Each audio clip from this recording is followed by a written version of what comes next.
Parliament opened its Adhoc committee into the chaos at SAPS, and honestly, day one wasn't your usual political gathering. This wasn't one of those mild scripted openings where everyone smiles for the camera. It was tense. It was messy. It was the kind of session where you could actually feel that something big was about to unravel. For context, this inquiry exists because Lieutenant General Nhlanhla Mkhwanazi made a series of explosive allegations about political interference in policing. He said many things South Africans have whispered about for years, that powerful people meddle with investigations, pull rank when cases get uncomfortable, and treat justice like a department they own. Parliament decided to look into it, setting up a special ad hoc committee to investigate these claims. And because of how serious these accusations are, all eyes were on day one of the ad hoc committee. The public wanted answers. Journalists were ready, even other politicians, the ones pretending not to watch, were definitely watching. The plan for the day was pretty simple. Formal introductions, Mkhwanazi takes the oath, gives his statement, and then the MPs get to question him. But this is South African politics. Simple is rarely on the menu. Before Mkhwanazi could even start, MPs were already locked in a technical argument over which affidavit was allowed to use. Some objected to him reusing the statement he gave to the Madlanga commissions. They wanted a brand new one written specifically for this inquiry. In other words, before they even got to the truth, they were already fighting over the format, which is very typical. First witness and ask your Honourable Chair to administer the oath. Chair. Honourable Malema. Thank you very much, Chairperson. And good morning, colleagues and General. I don't understand on which basis do you want General Mkhwanazi to take an oath? Because before us, we have no statement of General Mkhwanazi. We have a supplementary statement. Supplementing what? Because he must first depose to us a statement, and if there is anything to be supplemented, it should be done so. The statement we have is a statement he disposed to the Commission. We have said to this legal team here, time and again, that we are not a junior committee of the Commission. There is no statement of General Mkhwanazi before us. There is a statement of General Mkhwanazi to the Commission. And therefore, in the absence of his statement to the Ad hoc Committee of Parliament, on which basis do you want him to take an oath? You should know, Chair, that a supplementary statement should be supplementing the original affidavit, if you wish to say so. There is no such. And therefore, General Mkhwanazi is not proper before us.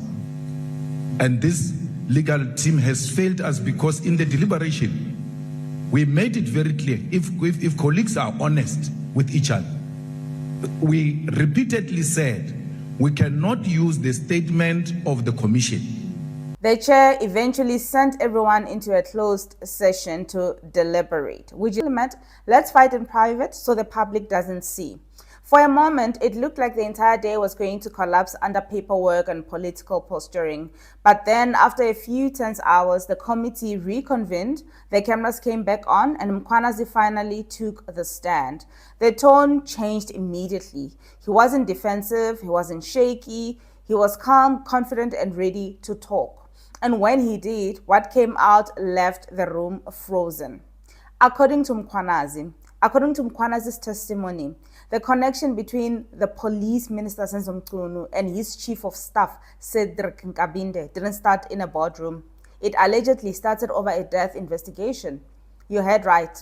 Mkhwanazi claimed that years ago in KwaZulu-Natal, there was a case involving a death of a person, and that Minister Mchunu was accused of interfering with the destruction of evidence.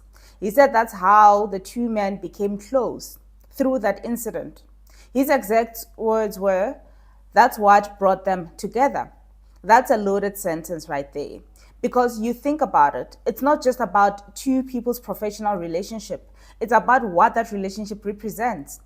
power circles forming in the shadows of a tragedy. Mkhwanazi didn't stop there. He said that when Kambide was appointed as Mkhwenazi's chief of staff, he didn't have a clue what the job even entailed. That statement alone opened 1,000 questions. Who appoints someone that's clueless to one of the most sensitive positions in the ministry, and why? Of course, these are allegations, not confirmed facts, but the weight of them, immense. You could see the MPs shifting in their seats. Some looked uncomfortable, others annoyed, a few pretending to take notes while silently praying no one asked them anything. And just when he thought that was the biggest revelation of the day, Mkhwanazi decided to up the stakes. He went on to talk about the political killings task team, the same team that was investigating politically motivated murders in KwaZulu-Natal. He told the committee that Minister Mkhwanazi allegedly disbanded the task team and did so without consulting him, even though he was the provincial commissioner at the time. According to Mkhwanazi, the move came out of nowhere, and even though he was the provincial commissioner at the time. According to Mkhwanazi, the move came out of nowhere and the reasoning behind it made no operational sense.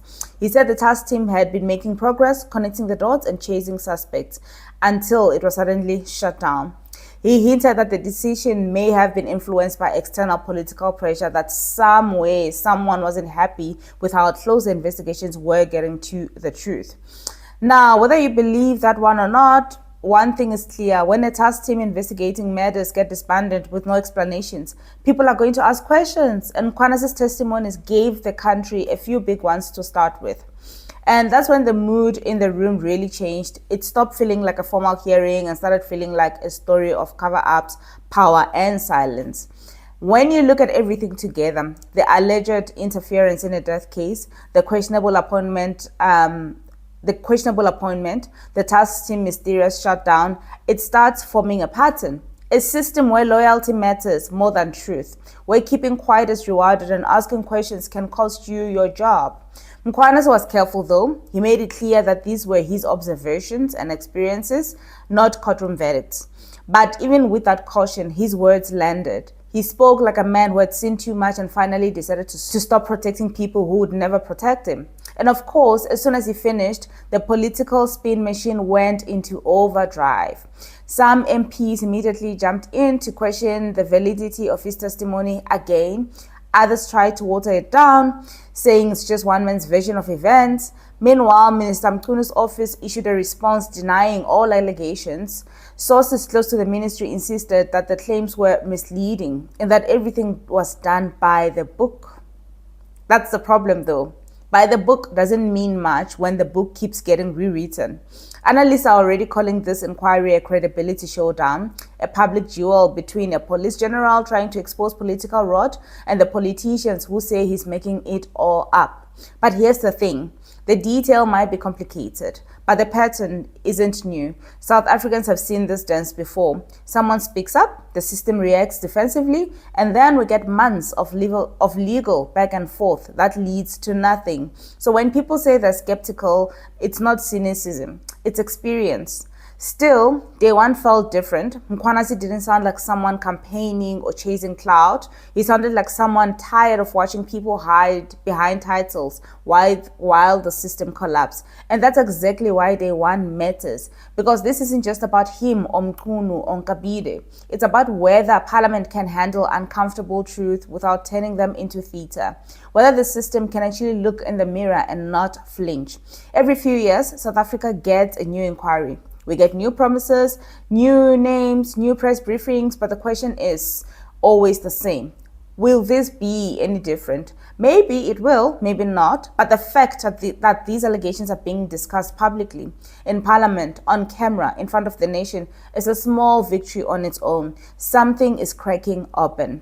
Looking ahead, the next few sessions are going to be crucial. The committee still needs to call more witnesses, review affidavits, and let's be honest, learn how to stop arguing long enough to actually work. Everyone wants to know if Minister Mkhunu or Cedric Nkabide will testify. Will they face the allegations head on, or will we see the usual "I was advised by my lawyers not to comment" routine? Another big question is whether Parliament will demand actual documentation, email reports, internal memos that either confirm or debunk Mkhwanazi's claims. Because right now, everything hinges on proof. And then there's the bigger issue. Will these inquiries lead to real accountability, or just another financial report collecting dust on a government shelf? For now, all we can say is day one gave South Africa something rare, a raw, unfiltered look into how politics and politicians can collide, and how power tends to protect itself. It's uncomfortable, it's messy, but it's necessary. And if you watched closely, you probably noticed something different. Mkhwanazi didn't flinch, not once. That tells me he either knows what he's talking about or he's ready to go down swinging. Either way, Parliament's not going to have an easy week, because if this was day one and it already felt like a courtroom thriller, imagine what happens when the next witnesses takes the stand. The walls are closing in on someone. The only question is who? This is News in Politics, and I'm Nikwe Nimo. Please do not forget to share this video, subscribe, like, and comment. Let me know what you think in the comment section down below. I'll see you on the next one.